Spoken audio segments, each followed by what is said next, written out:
কিছুদিন পর শুভর গ্র্যাজুয়েশন হয়ে যাচ্ছে, সেপ্টেম্বরই কাছেই চলে এসছে। আর আমরা এখন এই যে ওর ইউনিভার্সিটিতে ভেন্ডিং মেশিন আছে, ওখানে ভেন্ডিং মেশিন থেকে এরকম সোডা কিনে খাই। তো সোডা লেমনেড কিনে খাই। তো আমরা এটাই ভাবছিলাম যে ওর মানে সেপ্টেম্বরের পর হয়তো এই দিকটা আর আসা হবে না, যদিও অতটা আসা হবে না, যদিও আমরা জাপান ছাড়ছি না, আমরা জাপানেই আছি।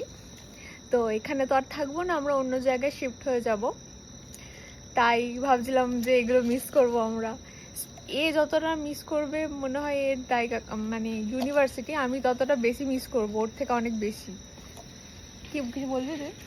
আমিও মিস করবো। তো কেন তুই মনে হচ্ছে আমি কম মিস করবো? না, তুই মিস করবি বটে। আমি 2023 থেকে এখানে আছি, তো মিস প্রচুর করবো। না সেটা ব্যাপার না, আমি তো এখানকার স্টুডেন্ট নই, তাও আমি মিস করব। কিন্তু আমরা নতুন ঘর, নতুন লাইফের জন্য খুব excited. Oh by the way, কালকে আমরা আমাদের নতুন রুম দেখতে যাচ্ছি, কন্ট্রাক্ট সাইন করতে যাবো। আস্তে আস্তে সেগুলোর ব্লগ দেবো।